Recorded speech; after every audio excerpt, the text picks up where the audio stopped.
Dans le royaume enchanteur d'Affinité, Cendrillon avait enfin trouvé sa place après une vie d'épreuves. Elle était devenue la princesse tant aimée, mais son cœur aspirait toujours à l'aventure et à la magie. Un jour, alors qu'elle feuilletait les pages d'un ancien grimoire dans la bibliothèque du château, un souffle de vent mystérieux fit flotter un parchemin doré jusqu'à ses mains. Intriguée, elle le débroussailla et lut à voix haute. Cher Cendrillon, vous êtes invité à rejoindre l'Académie des Fées Marraines, où vous apprendrez à réaliser les rêves des autres. Ses yeux brillèrent d'excitation. Cela semblait être une chance unique. Quelle chance! Apprendre la magie des fées. Je dois y aller.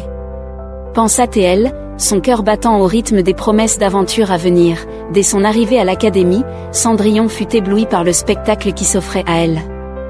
Une immense école flottante s'élevait au-dessus des nuages, entourée d'étoiles scintillantes et de fées virevoltant dans les airs. La doyenne, Dame Mélodie, une grande fée lumineuse, l'accueillit avec une bienveillance palpable. Bienvenue, Cendrillon. Ici, tu apprendras que la vraie magie vient du cœur. Les autres élèves fées, de petites créatures ailées, la dévisageaient avec curiosité, et Cendrillon se sentit à la fois nerveuse et impatiente de prouver sa valeur. Le premier cours de magie débuta dans une salle remplie de baguettes étincelantes et de grimoires enchantés. Le professeur Althea, une fée au sourire chaleureux, expliqua que l'art d'exaucer les vœux était un don qui nécessitait de la pratique. Elle invita Cendrillon à essayer de faire éclore une fleur. Avec une agilité maladroite, Cendrillon agita sa baguette étoilée, mais à sa grande surprise, la fleur se transforma en citrouille. Les rires des autres élèves résonnèrent dans la salle, mais Dame Mélodie, avec un regard bienveillant, souligna « La magie n'est pas qu'une question de baguette, elle vient de l'émotion que tu y mets. Essaie encore. » Cendrillon, déterminé, se promettait de ne pas abandonner. La véritable épreuve de Cendrillon commença lorsque Dame Mélodie lui confia une mission importante, aider un jeune garçon nommé Léo à réaliser son rêve de danser au bal du village. Léo avait des doutes sur ses capacités, se qualifiant de maladroit. Cendrillon, se remémorant ses propres incertitudes, lui murmura « La magie peut t'aider, mais le plus important, c'est de croire en toi.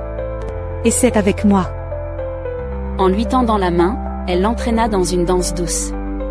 Petit à petit, Léo trouva confiance en lui, et bientôt, il s'élança avec grâce, illuminant la pièce de sa joie retrouvée. De retour à l'académie, Cendrillon se tenait nerveusement devant Dame Mélodie, attendant son verdict. La doyenne annonça avec fierté « Cendrillon, tu as compris l'essence même de la magie, elle n'est pas dans la baguette, mais dans le cœur. » Avec un sourire radieux, elle lui remit une étoile lumineuse en guise de diplôme. « Merci. Je ferai de mon mieux pour aider ceux qui en ont besoin. » répondit-elle, étreinte par l'émotion. Les autres élèves l'applaudirent chaleureusement, et des étoiles filantes illuminèrent le ciel, témoignant de la magie qui était née dans le cœur de Cendrillon. Ainsi, Cendrillon apprit que la véritable essence d'être une fée marraine ne résidait pas seulement dans les sorts et les enchantements, mais dans la capacité d'inspirer, d'encourager et d'apporter de l'espoir à ceux qui en avaient besoin. Chaque vœu exaucé était un pas vers l'enrichissement des cœurs, et elle savait désormais que sa mission était bien plus grande qu'elle ne l'avait jamais imaginé. Dans le royaume d'Affinité, Cendrillon était désormais prête à répandre la magie de l'amour et de la confiance, faisant briller les rêves de ceux qui l'entouraient.